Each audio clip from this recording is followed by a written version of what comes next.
Hi everyone, hello. Hello everyone, I'm your expert from group 5. Today I'm going to give all the information you ever want to know about cultural difference in nonverbal communication.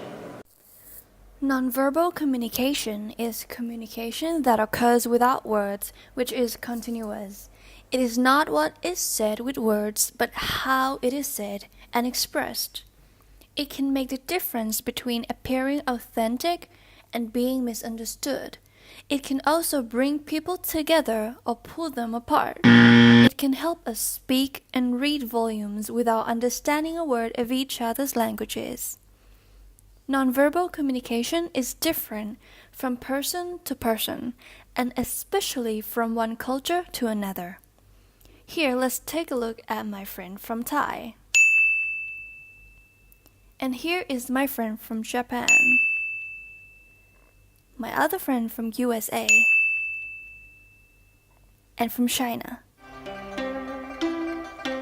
As you can see, cultural background defines their nonverbal communication, as many forms of nonverbal communications like signs and signals are learned behavior. So, let us explore how those signs and signals vary depending on where you're from.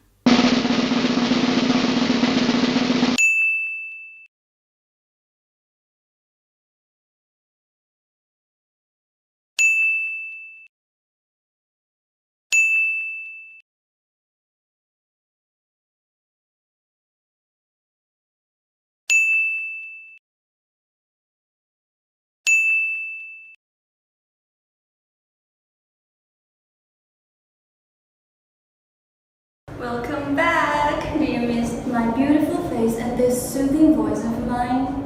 See, nonverbal communication is very powerful as I am smiling right now. I know some of you are smiling back at me, am I right? Okay, now that we've learned the small difference in signs and signals in different cultures, let's take a look at the big one. The big difference that occur across cultures, which is high context culture and low context culture. Context refers to the information that surrounds an event and is tied up with that event's ultimate meaning. High context cultures. What is it? High context cultures rely heavily on nonverbal communication, using elements such as the closeness of their relationships, strict social hierarchies, and deep cultural knowledge to convey meaning. Countries in South European, Arab, and Asian tend to communicate indirectly with harmoniously structured and understated.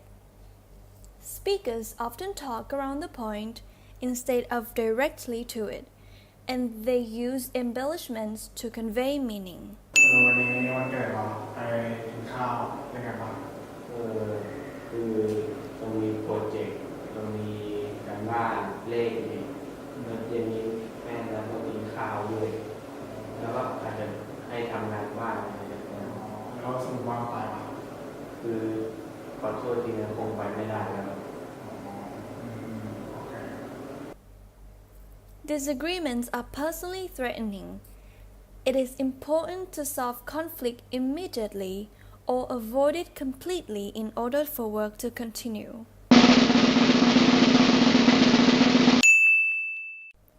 Next, low context cultures. Low context cultures depend largely on words themselves. Communication tends to be more direct, relationships tend to begin and end quickly, and hierarchies are more relaxed. Communication tends to be dramatic, precise, and open. Disagreements are depersonalized. Conflicts do not have to be resolved immediately for work to continue. พรุ่งนี้ก็ ได้กิน ไม่ไปเด็ก ได้ ไม่ไปเด็ก ได้ ไม่ไปก็ได้ It is important to note that no culture is better than another. Communication styles simply convey differences rather than superiority. And here are the tips you need to know to improve your nonverbal communication skills. Our first tip is to apply the 3 C's of nonverbal communication to improve your skill. What are the 3 C's? There are context, clusters, and congruence. First, context. Context includes what environment the situation is taking place in, the history between the people, and other factors such as each person's role. For example, an interaction between a boss and employee. Secondly, looking for nonverbal communication gestures in clusters prevents us from allowing a single gesture or movement to be definitive to determining a person's state of mind or emotion. Sure, crossing your arms at your chest can be a sign of being resistant or closed-minded. But however, if the person's shoulders are raised and their teeth are chattering, they might just be cold. Finally, congruence. Do the spoken words match the tone and the body language? For example, after someone falls and they verbally state that they are fine, however, their face is grimacing and their voice is shaky, you might want to probe a little deeper.